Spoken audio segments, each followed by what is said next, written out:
इस वक्त की बड़ी और अहम खबर उत्तर प्रदेश के जनपद पीलीभीत से है। पीलीभीत के बीसलपुर में किसान सहकारी चीनी मिल एवं समिति चुनाव में जबरन पर्चा खारिज करने का आरोप। सपा प्रतिनिधि मंडल ने सत्तारूढ़ पार्टी पर मनमानी का लगाया आरोप। सपा प्रतिनिधि मंडल का आरोप है कि एक गांव से 6 पर्चे किए गए खारिज। सपा प्रतिनिधि मंडल ने कहा कि सत्तारूढ़ पार्टी से जुड़े डेलीगेट को निर्विरोध चुनाव जिताने की साजिश। समिति एवं चीनी मिल के चुनाव में सत्तारूढ़ पार्टी पर मनमानी का आरोप है। सपा प्रतिनिधि मंडल का कहना है निष्पक्षता से नहीं हो रहा चुनाव। डेलीगेट और मेंबर के चुनाव में सत्तारूढ़ पार्टी कर रही हस्तक्षेप। पीलीभीत के बीसलपुर में सपा नेता हरिपाल लोधी एवं राम प्रताप ने किया विरोध। बड़ी जानकारी यूपी अपडेट आप तक पहुंचाने का काम कर रहा है। दरअसल उत्तर प्रदेश के जनपद पीलीभीत के बीसलपुर में सत्तारूढ़ पार्टी पर गन्ना विकास समिति एवं चीनी मिल डेलीगेट के चुनाव में मुख्य विपक्षी पार्टी के कार्यकर्ताओं ने मनमानी का आरोप लगाया है। सपा नेता हरिपाल लोधी ने मीडिया को जानकारी देते हुए बताया कि सत्तारूढ़ पार्टी के द्वारा जबरन कई प्रत्याशियों के पर्चे बिना किसी कमी के खारिज करवा दिए गए। सपा प्रतिनिधि मंडल का आरोप है कि भाजपा नेता के करीबियों को ही चुनाव लड़ने की अनुमति मिल रही है। सपा प्रतिनिधि मंडल ने जानकारी देते हुए बताया कि खारिज पर्चों के बारे में यदि चुनाव अधिकारियों से बात की जाती है तो संतोषजनक जवाब भी नहीं मिल रहा।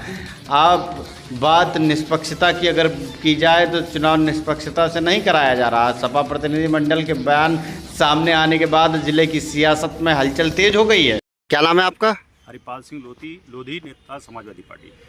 हरिपाल जी, क्या कहना है आपका? देखिए, यहाँ पर जो चुनाव इस समय चल रहे हैं, कौन से चुनाव?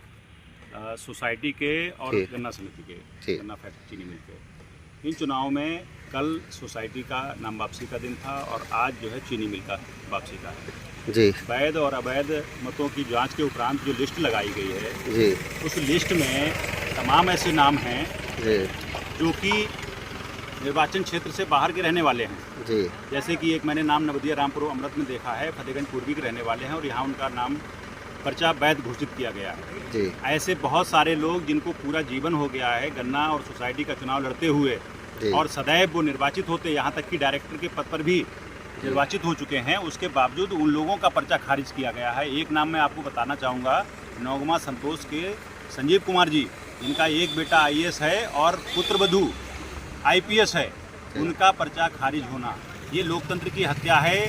संवैधानिक जो हमारा देश है ये काश्तकारों का चुनाव है और इस काश्तकारों के चुनाव में एक पार्टी संविधान और लोकतंत्र की हत्या करते हुए कुछ चंद लोगों को, दलाल प्रवृत्ति के लोगों को इस चुनाव में भागीदारी कर ये जो इसका जो डेलीगेशन है या डायरेक्टरी का है इसको भेज करके फेडरेशन में भेजना चाहती है, जिससे कि वहाँ दलाली हावी हो सके और सत्ता पक्ष के लोग उस पर काबिज हो सकें। अच्छा, क्या आरोप है? क्या सत्ता पक्ष के दबाव में?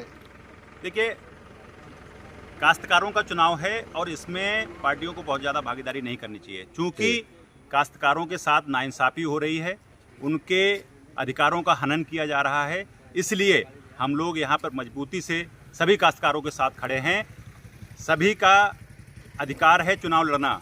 जो भी सदस्य है समिति का या फैक्ट्री का, उसका अधिकार है वो पर्चा दाखिल करे और चुनाव प्रक्रिया में अपनी भागीदारी सुनिश्चित करे, लेकिन चुनावी प्रक्रिया से पहले ही उसका गलत तरीके से पर्चा खारिज करना ये लोकतंत्र की हत्या है।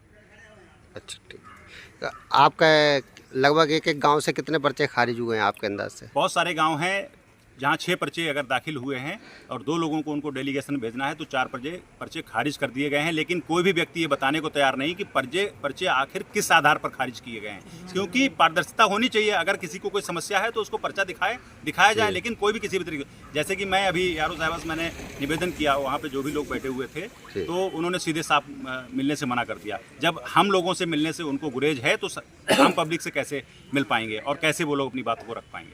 धन्यवाद। राम प्रताप कुमार, जिला पंचायत का पूर्व सदस्य हूँ, समाजवादी पार्टी लोहियावानी का पूर्व जिला अध्यक्ष हूँ। क्या कहना है आपका? जी, जो आज चीनी मिल और गन्ना विकास समिति में चुनाव चल रहे हैं जी, मैं पहली बार देखने को मिल रहा है और सुनने को भी मिल रहा है कि भारतीय जनता पार्टी की सरकार ने लोकतंत्र को किस प्रकार से दमन करने का काम किया है। एक व्यक्ति चाहे वो डेलीगेट का चुनाव लड़े, चीनी मिल या गन्ना विकास समिति का चुनाव लड़े, तो वो उसकी तैयारी रहती है। संभवतः 8 साल के बाद ये चुनाव हो रहे हैं और 8 साल से लोग अपनी तैयारी में लगे हुए थे कि हम डेलीगेट लड़ने के बाद हम डायरेक्टली चुनाव लड़ेंगे, उसके बाद हम चेयरमैन तक जाएंगे। हर किसान का एक अपना सपना होता है कि हमें डेलीगेशन के माध्यम से हमें आगे तक राजनीति में जाना है। इस चुनाव और वहाँ पे भारतीय जनता पार्टी के इशारे पर, भारतीय जनता पार्टी की सरकार के जो लोग बैठे हुए हैं आप, उनके इशारे पर यानी डेलीगेट जैसे यानी मेंबरों के पर्चे कैंसिल हो रहे हैं, जांच के उपरांत कैंसिल हो रहे हैं। और देखने को मिला, मैंने स्वयं देखा है कि एक पर्चा एक पन्ने का है, जिसमें कि प्रत्याशी का नाम, उसका मतदाता के अनुसार क्रमांक संख्या, उसके बाद में अनुमोदक का नाम, उसका क्रमांक संख्या, प्रस्तावक का नाम, उस प्रस्तावक का क्रमांक संख्या और हस्ताक्षर, इतने काम होते हुए एक पर्चे के अंदर। और उसके बाद में वो पर्चा निरस्त कैसे हो सकता है, वो कैंसिल, उसमें जांच के बाद में वो खराब कैसे हो सकता है। अधिकारियों से बात की इस मामले में? अधिकारियों से चूंकि मैंने जो आरोप महोदया मैंने हम लोगों ने मिलने का प्रयास किया, क्योंकि मिलने से साफ मना कर दिया, बोले हम अपने काम में बिजी हैं, चुनाव प्रक्रिया चल रही है। क्योंकि ऐसे में अब इस चीज़ को हम समाजवादी लोग हैं, हम लोग साथ बैठने वाले नहीं हैं, इसको हम आगे बढ़ाएंगे और अपनी बात रखने के लिए, और हम जिनका उत्पीड़न हुआ हम लोग उनके साथ में हैं। हमें इसके लिए अगर कोर्ट तक जाना पड़े हम उसका सहारा लेंगे। समाजवादी पार्टी के लोग बहुत कमजोर नहीं, बहुत मजबूत लोग हैं। हम सड़क से सदन तक की लड़ाई लड़ना जानते हैं।